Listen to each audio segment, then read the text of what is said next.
देवळी तालुक्यातील विविध लागून असलेल्या 72 गावांमध्ये सुरक्षेसाठी केवळ 60 पोलीस कर्मचाऱ्यांचा स्टाफ असून आमदार राजेश बकाणे आणि गृह राज्यमंत्री पंकज भोयर यांनी या प्रश्नाकडे लक्ष देण्याची मागणी जनतेने केली आहे। पोलीस कर्मचाऱ्यांच्या कमतरतेमुळे जनतेच्या सुरक्षेबाबत मोठे प्रश्नचिन्ह निर्माण झाले। एकीकडे समाज माध्यमांद्वारे पसरवलेल्या विषामुळे समाजाची शांतता मोठ्या प्रमाणात भंग पावली आहे, तर दुसरीकडे कुठल्याही क्षणी अशांततेचे वातावरण निर्माण झाल्यास पुलगावचा पोलीस स्टाफ कमी पडतोय। पुलगाव पोलीस ठाण्यात 1 पोलीस निरीक्षक, 1 सहाय्यक पोलीस निरीक्षक आणि 4 पोलीस उपनिरीक्षक असा वरिष्ठ स्टाफ आहे। 32 पुरुष पोलीस आणि 13 महिला पोलीस, 4 वाहन चालक, 1 टपाल ड्युटी, 2 न्यायालयीन, 8 कार्यालयीन कॉन्स्टेबल अशा प्रकारे एकूण 60 कर्मचाऱ्यांच्या स्टाफवर 72 गावांतील हजारो नागरिकांच्या सुरक्षेची जबाबदारी आहे। केवळ 60 कर्मचाऱ्यांच्या भरवशावर संपूर्ण पोलीस ठाणे चालते। यापैकी काही कर्मचारी वरिष्ठ अधिकाऱ्यांच्या कार्यालयात ड्युटी करतात।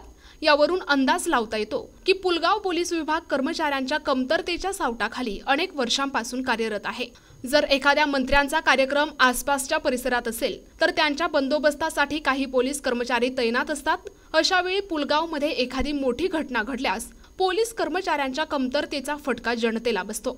यासाठी जबाबदार कोण? संपूर्ण वर्धा जिल्ह्यात सध्या 5 आमदार भारतीय जनता पक्षाचे आहेत आणि पालकमंत्री आणि गृह राज्यमंत्री पंकज भोयर हे देखील वर्धा जिल्ह्याचे आहेत।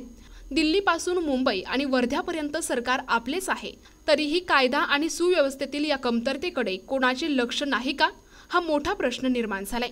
जनतेची मागणी आहे की अचानक घडणाऱ्या कोणत्याही अनपेक्षित घटनेला तोंड देण्यासाठी पुलगाव पोलीस विभागात कर्मचाऱ्यांची संख्या वाढवावी, यासाठी नवीन भरती करावी, लागली तर सरकारी खर्चातून यंत्रणा उभी करणे सध्या अत्यंत आवश्यक आहे। एकीकडे नवीन भरतीमुळे संपूर्ण राज्यात पोलीस दलाची संख्या वाढेल आणि दुसरीकडे बेरोजगारीच्या समस्येवर मात करता येईल। आमदार राजेश बकाणे यांच्याकडून तालुक्यातील लोकांच्या अपेक्षा आहेत। तालुक्यातील जनता आणि विशेषतः पुलगावच्या जनतेच्या सुरक्षेला प्राधान्य देत पोलीस विभागातील कर्मचाऱ्यांची संख्या वाढवून लोकांना दिलासा देण्याची जबाबदारी ते स्वीकारतील अशी मागणी होत आहे।